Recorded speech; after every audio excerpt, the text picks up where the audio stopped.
Once again सारे बच्चों को welcome. This is the second video of forces and laws of motion. In this video we will see the types of forces. इस video में हम लोग types of forces के बारे में डिस्कस करेंगे और समझेंगे कि types of forces कौन कौन होते हैं और वो फिर उनके जो types होते हैं वो कितने तरह के होते हैं. So बच्चा लोग basically the forces are of two types. The forces are of two types. The forces are of two types. First one is the contact forces. First one is the contact forces. Contact forces, and the second one is non-contact forces. Second one is what? Non-contact forces. Okay. The contact forces is further divided into frictional force. Frictional force or force of friction you can say, and the second one is normal force. Normal force. Now non-contact force is subcategorized into gravitational force.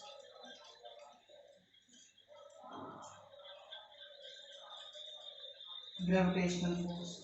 Okay. Now the first one is the contact force, second one is frictional force. Sorry, first one is the contact force and the second one is non-contact force. Okay.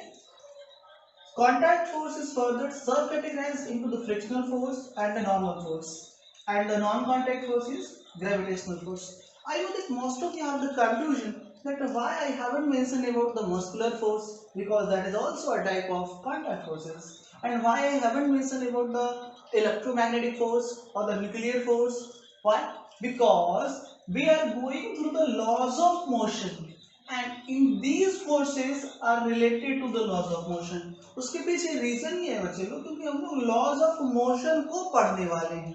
तो laws of motion जिन जिन forces में काम करता है, basically उन forces के बारे में जो हम लोगों को जो है इस चैप्टर में पढ़ना है, न कि उन सारे फोर्सेस को जो कि कांटेक्ट होते हैं या नॉन कांटेक्ट होते हैं. अदरवाइज मैग्नेटिक फोर्स भी आपका नॉन कांटेक्ट फोर्स होता है, इलेक्ट्रोमैग्नेटिक भी नॉन कांटेक्ट फोर्स होता है, न्यूक्लियर फोर्स भी आपका जो है नॉन कांटेक्ट फोर्स होता है. लेकिन फिर भी हम लोग जो है सिर्फ ग्रेविटेशनल फोर्स को पढ़ने वाले हैं. व्हाई?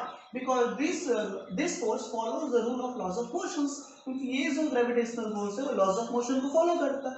उसी तरह से फ्रिक्शनल फोर्स और नॉर्मल फोर्स भी जो लॉज ऑफ मोशन को फॉलो करता है. So that's why we are going to these two types of forces. Actually, the non-contact forces are also subcategorized into the two more ones. First one is the spring forces, and the last one is tension. It is tension. Okay. So first we cover the frictional, then the normal, then the gravitational, and then after we cover the spring forces and the tension forces. So bachcha log, what we have learned right now today, that from the till this part, that the forces are of two types. First one is the contact forces, second one is the non-contact forces. Contact forces is of four types: frictional force, normal force, spring force, tension. And the non-contact forces, gravitational force. I have also mentioned that non-contact magnetic force, electromagnetic force, nuclear force, these are also the types of the non-contact forces. But we are not going to those topics. Why?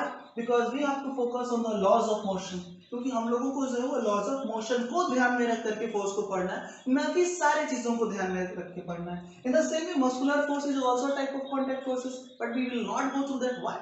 Because muscular force is not related to the laws of motion. So that is the reason.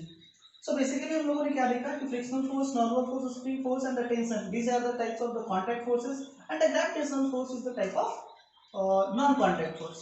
So इतना part जल्दी से लिख लीजिए, then I will discuss about the contact forces. चलिए बच्चों, now we are going through the contact forces. So first one is what? Contact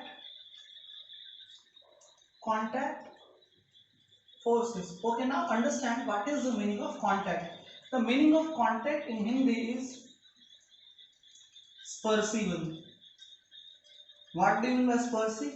Means by touch. It means that we can say that contact forces involve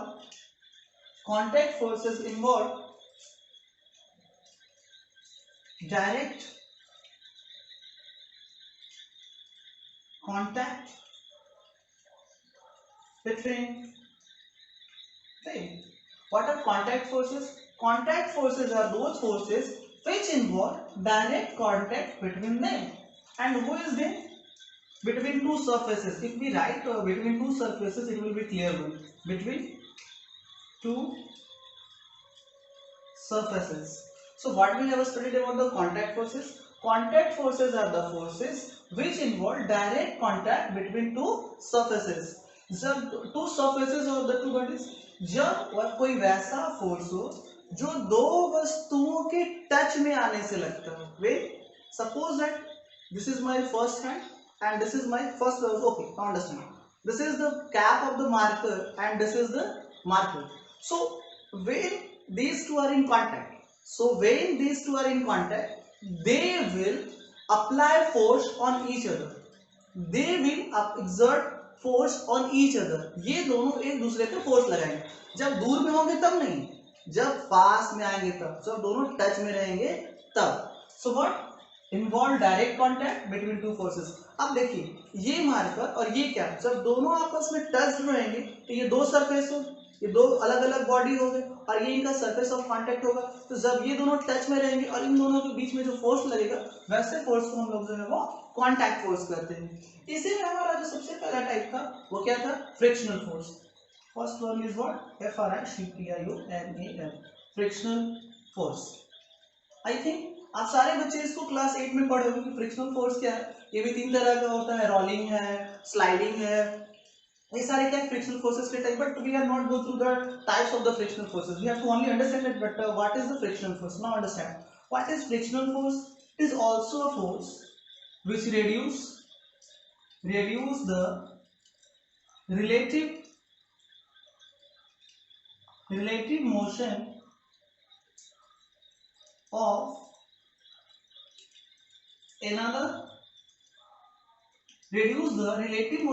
another body when they are in contact. That is the very simple. Without contact, the frictional force will not be applied. बिना contact का जो है वो frictional force लग ही नहीं सकता है. तो कहता है frictional force क्या है? तो frictional force क्या? A force which reduce the relative motion of another body when they are in contact. मतलब हमारा जो frictional force है वो ऐसा force है जो क्या करता है? Relative motion. Now understand the relative motion. Suppose that you are going with the speed of 4 km per second and another person is going opposite to you with the 3 km per second. Then what will be the relative speed between both of you? It will be the 4 plus is equal to 7 km per second. Sorry, 7 km per hour, the 7 meter per second. देखिए मतलब एक के सापेक्ष में दूसरे को, try to understand what is the meaning of it. एक के सापेक्ष में दूसरे को, समझिए इसको ध्यान से. Suppose that this is an insect. ये क्या कर रहा है? इस पे ये चल रहा है. ओके, मान लीजिए इस पे चलने की कोशिश कर. अब इसको सचमुच का मत मान लीजिएगा. I can not pick up a insect as usual. So मान लीजिए कि कोई इंसेक्ट है और ये जो क्या कर रहा है वो बोर्ड में चल रहा है. Okay, so what will happen? तो जो फ्रिक्शनल फोर्स होगा वो इस बोर्ड के और इस इंसेक्ट, ये इंसेक्ट नहीं है, I am taking just as an example. तो ये हमारा बोर्ड है और ये हमारा इंसेक्ट है. जब ये इस पे चल रहा है, इस बोर्ड और ये इंसेक्ट दोनों कांटेक्ट में है. अब कांटेक्ट में क्या होगा कि ये जो कांटेक्ट फोर्स होगा, जो फ्रिक्शनल फोर्स होगा, इसके मोशन को अपोज करेगा. क्या करेगा? इसके मोशन को अपेक्स करेगा. Relative to what? Relative to the surface of the contact. इस बोर्ड के मुकाबले जो ये टच में है, इस बोर्ड के मुकाबले ये अगर आगे जाना चाहेगा तो ये इसको पीछे लगेगा. Try to understand, it is relative. Relative means if you are going in this way, sorry, relative means सापेक्ष होता है, and सापेक्ष का मतलब होता है किसी दूसरे व्यक्ति के रिस्पेक्ट में, किसी दूसरे सरफेस के रिस्पेक्ट में. Try to understand. जैसे ये आगे जा रहा था और इसके साथ साथ अगर ये सरफेस भी आगे चला जाता, दोनों सेम डायरेक्शन में चले जाते. लेकिन अगर ये आगे बढ़ रहा है और कोई इसको पीछे धकेल रहा है, so we can say what? इन दोनों के बीच में एक रिलेटिव मोशन है. ये आगे जा रहा है, रिलेटिव मतलब जुड़ा हुआ होना चाहिए. तो एक के आगे जा रहा है और अगर ये भी आगे जा रहा है तब तो कोई भी फ्रिक्शन नहीं लगेगा, लेकिन अगर ये आगे जा रहा हो और दूसरा इसको पीछे धकेल रहा हो then it will be what, frictional force. और जब एक आगे जाएगा और दूसरा उसको पीछे खींचेगा then what will happen, the speed और the velocity of the first object will reduce as respect of the another. इसके मुकाबले जो ये इंसेक्ट होगा इसकी स्पीड या तो बढ़ जाएगी, घट ही जाएगी, सॉरी बढ़ेगी नहीं घट जाएगी। क्यों? क्योंकि ये आगे जाना चाह रहा था, ये आगे जाना चाह रहा था और ये इसको पीछे खींच रहा था। So that's right, reduce the relative motion of another body. ये क्या करेगा? रिड्यूस कर देगा, घटा देगा दूसरे बॉडी के मोशन को। कब? जब ये दोनों कांटेक्ट में रहेंगे तब। अब ऐसा नहीं है कि ये मेरे हाथ पे चलना शुरू करेगा तो इसके वजह से इसका जो मोशन है वो घट जाएगा, इसके वजह से इसकी जो स्पीड है वो घट जाएगी, नहीं। When this insect will contact with this surface, then will the friction of force applied. When it is working on my hand, there will be the friction of force between the surface of my hand and between the insect. Now try to understand. Suppose that if it is a surface, okay, try to understand. And there is a box kept on it. There is a box kept on it.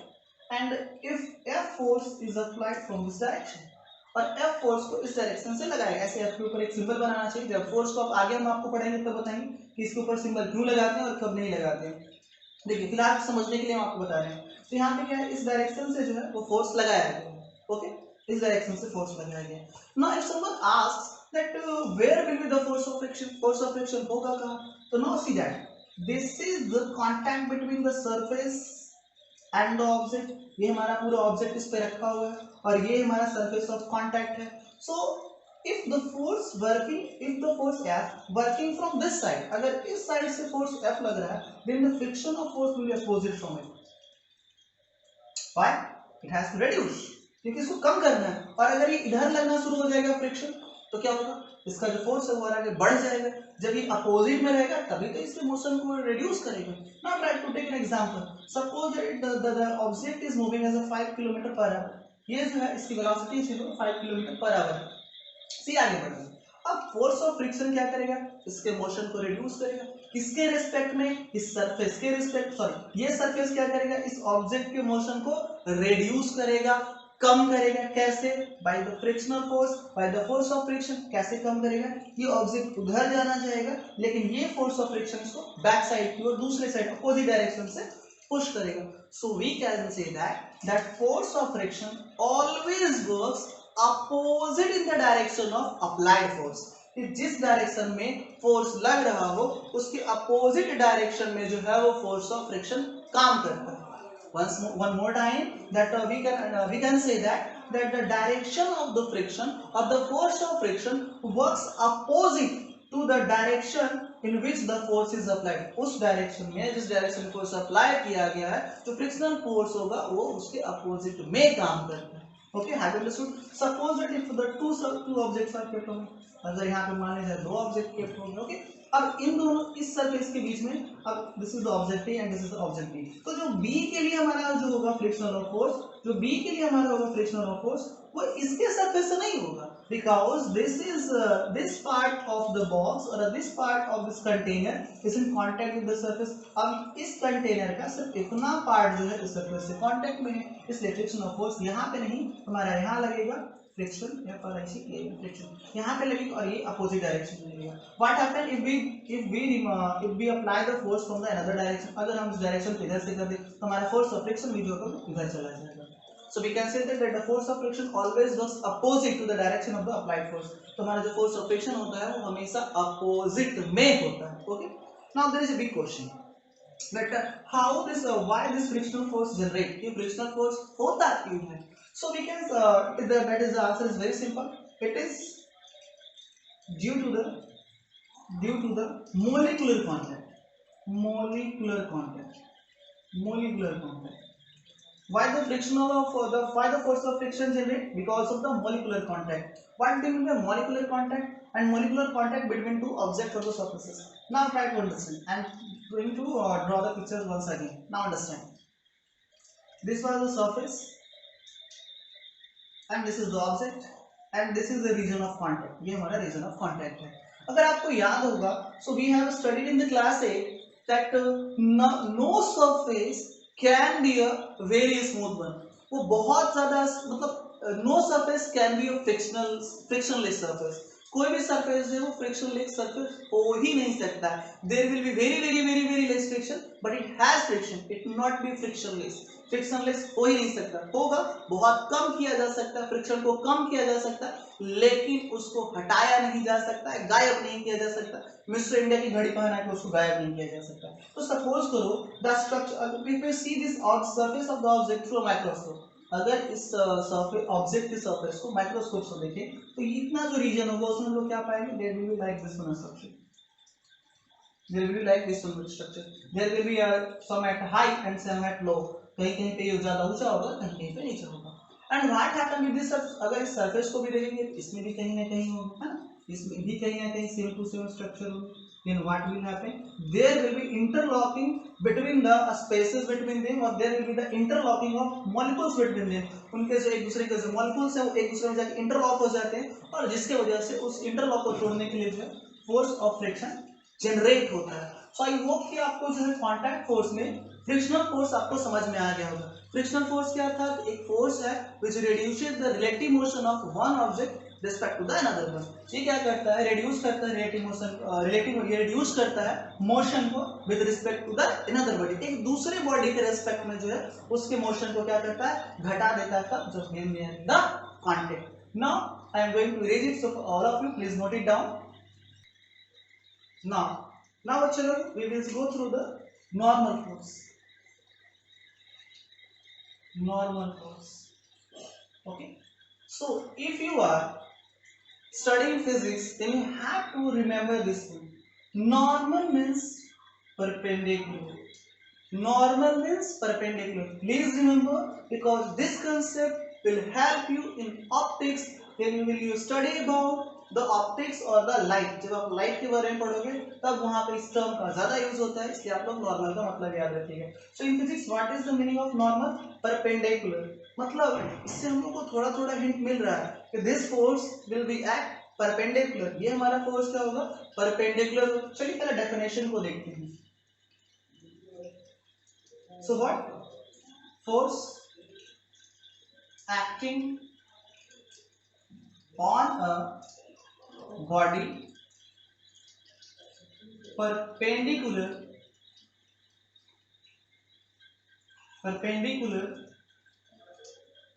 to the surface of contact, to the surface of contact। Now see, in the previous frictional force we have used the word contact, in this we are also using the word contact। So what we can say that these are the contact forces। देखिए कहता है force acting on a body, एक वैसा force है जो किसी body पे लगेगा। Suppose that this is the surface, this is not the marker, this is the surface and this is the object। Try to understand, it is very very important because you have to draw the direction of the normal, and this is very very important, this concept will help you in class 11 when you are going through the laws of forces again। ये concept आपको जो है class 11 में बहुत बहुत बहुत ज्यादा help करेगा, वेक्टर में आपको डायरेक्शन वगैरह को फाइंड आउट करने में। देखिए चलो, suppose that this is the surface, ये क्या है हमारा surface है, and this is the object which is kept on it, ये हमारा surface है और ये इस पे ऑब्जेक्ट रखा हुआ है, ये हमारा सरफेस और ये इस पे ऑब्जेक्ट रखा हुआ है। तो क्या कर रहा है, force acting on a body, force acting on a body, force acting on a body मतलब इस पे फोर्स लगेगा, force acting on a body perpendicular to the surface of contact। what is the surface of contact, this one or this one, this is the surface of the contact। if you see clearly, this is the surface, or let me show you, okay। now see, this is the surface and this is the object, here you can see the clearly, this is the surface and this is the object, this is the surface, this is the object। so what, force acting on a body, वैसा force जो किसी body पे लग रहा हो, this is surface, this is body, this is surface, this is body, body means not my body or your body, it is object। so force acting on a body, वो force जो किसी body पे लग रहा हो, force acting on a body perpendicular, इस पे perpendicular लगना चाहिए to the surface of contact, surface of contact। now tell me, surface of contact is here or here, once again surface of contact is here or here, clearly see, you can clearly see that the surface of contact is the here one, so we can say that normal will act here। now I am going to draw the same picture on the board. This is the surface. This is the surface. This is the surface. Okay. Same type of pictures you also used to draw as of the plane mirror, but this is not a mirror. This is a surface. So now we have kept an object on it.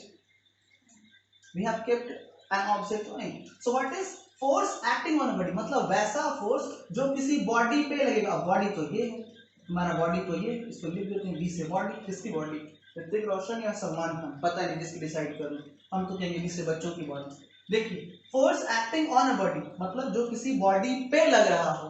Force acting on a body perpendicular to the surface of contact. Now tell me which region of this object is in the contact with the surface. So this is the surface and this is the contact region of the surface.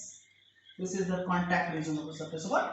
Force acting on a body जो इस पे लग रहा है perpendicular होना चाहिए to the surface of contact. Surface of contact ये है, ये हमारा परपेंडिकुलर है. Let us see. This is the surface of contact. This is the surface of contact. The force acting on a body. इस पे लगना अब कोई जरूरी नहीं है कि जो फोर्स लगाना है वो ऊपर से ही लगाया जाए. Try to don't misconcept about this one. आप सारे बच्चे ये मत सोचिए कि किसी बॉडी के ऊपर लग रहा है तो ये आपका लिटरेचर में चला जाएगा मतलब सिर के ऊपर से, और अगर ग्रामर से चला जाएगा सिर के ऊपर से. No, it is not like that. It is physics. यहाँ ऊपर नीचे से भी लग जाता है. Try to understand. अगर आपको कोई ऊपर ऐसे फेंक रहा है तो नीचे से फेंकेगा ऊपर से फेंकेगा. ऊपर से भी आपको नीचे फेंक सकता है और नीचे से भी आपको ऊपर फेंक सकता है. ऊपर से जब छोड़ेगा तो ऐसे छोड़ देगा और नीचे से जब फेंकना होगा तब तो ऐसे फोर्स लगेगा. सो इन द सेम वे हमारा जो फोर्स होगा ये परपेंडिकुलर फोर्स होगा. तो क्या कर रहा है? Force acting on a body. एक बॉडी के ऊपर लग रहा हो तो यहाँ नीचे से किसके ऊपर लग रहा है? बॉडी के ऊपर ही तो लग रहा है. अब लोग सब ऊपर से भी तो लग सकता है. बिल्कुल सही, ऊपर से भी लग सकता है. वो एयर का प्रेशर लग सकता है. आप इस पर बैठ जाओ वो फोर्स लग सकता है. लेकिन फिलहाल के लिए कहता क्या है कि सरफेस ऑफ कांटेक्ट में होना चाहिए. अब सरफेस ऑफ कांटेक्ट में होना चाहिए, इतना ही रीजन जो है ये हमारा सरफेस और ये हमारा कांटेक्ट. सो क्या था? Force acting on a body, वैसा फोर्स जो किसी बॉडी पे लग रहा हो और क्या हो? Perpendicular to the surface of contact. और क्या हो? ये सरफेस ऑफ कांटेक्ट है तो इसके परपेंडिकुलर पे लगना चाहिए. तो नीचे से इस पे एक फोर्स लगेगा इस ऑब्जेक्ट पे जिसको हम लोग क्या कहेंगे? नॉर्मल फोर्स, जिसको डिनोट करते हैं कैपिटल एन से. सो बच्चे लोग आपने क्या सीखा कि force acting on a body किसी बॉडी पे लग रहा हो परपेंडिकुलर सीधा होना चाहिए 90 डिग्री पे होना चाहिए to the surface of contact. Surface of contact ये हमारा क्या हो गया? नॉर्मल हो गया. बच्चे लोग एक दो फिगर और आप समझिए. देखिए यहाँ पे आप दो ऑब्जेक्ट हमने रखा है, this one and this one. This is object A, this is object B. It is not Amitabh Bachchan. This is object A and this is object B. And this is the surface of, this is the surface. Okay. Now, and from here we are applying the force F. और इधर से हमारा जो है F लग रहा है. Now, if I say to you, find the normal on object A. A पे जो है आप नॉर्मल निकालो तो आप क्या करोगे? A का जो कॉन्टैक्ट रीजन है, A का जो कॉन्टैक्ट रीजन है ये हमारा, इस पे हमारा n लग जाएगा. That is very very clear है ना. हमने क्या कहा था? जो किसी बॉडी के ऊपर लग रहा, अब ऊपर मतलब ऊपर से नहीं, परपेंडिकुलर कहीं से भी ऊपर लग सकता है. ये भी क्या है? ऊपर ही तो लग रहा है. ये भी तो फोर्स जो ऊपर की हो तो लग रहा है, किसी ऑब्जेक्ट पे तो लग रहा है. तो the force acting perpendicular on a body to the surface of contact. ये भी सरफेस ऑफ कांटेक्ट हमारा ये हो गया और इसके ऊपर फोर्स लगेगा जो कि हमारा n है. आप समझिए ध्यान से. You are just thinking that it is a very very easy one. It's not easy. ये भी तो कांटेक्ट में है. Try to understand. ये दोनों भी तो कांटेक्ट में है ना. जब ये दोनों कांटेक्ट में है तो नॉर्मल तो काम करेगा ही करेगा. This region is also in contact. So इस पे एक और नॉर्मल फोर्स लगेगा, इस पे एक और नॉर्मल फोर्स लगेगा और वो लगाएगा हमारा बी. ओके, वो हमारा कौन लगाएगा? बी लगाएगा. देखो इस हम लोग फॉर ऑब्जेक्ट ए के लिए निकाल रहे हैं. फॉर ऑब्जेक्ट ए अगर हम लोग ए के लिए निकाल रहे हैं तो ए और बी के बीच में कौन? ए और बी के जो मान रहे हैं तो ए हमारा हो जाएगा सरफेस और बी हमारा हो जाएगा ऑब्जेक्ट. फॉर ऑब्जेक्ट ए हम ए के लिए आप लोगों को निकाल के समझा रहे हैं कि अगर हमने ए के लिए निकाला तो क्या होगा? यहाँ पे हमारा ऑब्जेक्ट ए जो हमारा ये ऑब्जेक्ट हुआ, इसके लिए सरफेस का काम तो ये भी तो कर ही रहा है क्योंकि कांटेक्ट में. तो यहाँ पे दो फोर्स लगेंगे नॉर्मल के. एक जो सरफेस नीचे होगा, एक सरफेस और ऑब्जेक्ट ए के बीच में, और एक ऑब्जेक्ट बी और ऑब्जेक्ट ए के बीच में जो ऑब्जेक्ट बी लगाएगा ए पे. अगर हमारा ये n1 हुआ तो बी के द्वारा लगने वाला n2 हो जाएगा. समझ गए? चलिए इसी फिगर को थोड़ा सा रिवर्स करते हैं आपकी समझने के लिए। ये हमारा फिर से एक है, ये हमारा ऑब्जेक्ट है, ये हमारा ऑब्जेक्ट है, ये हमारा ए है और ये हमारा बी है। Now this time the force is applying from this side. अब हम लोग फोर्स का डायरेक्शन को चेंज करते हैं। ओके, फोर्स का डायरेक्शन को हमने चेंज कर दिया और फोर ऑब्जेक्ट बी निकालते हैं। Four object B. Now, if we talk about the B, this is the region of the contact between the surface and the object B. So here will be our normal N1. Yes or no?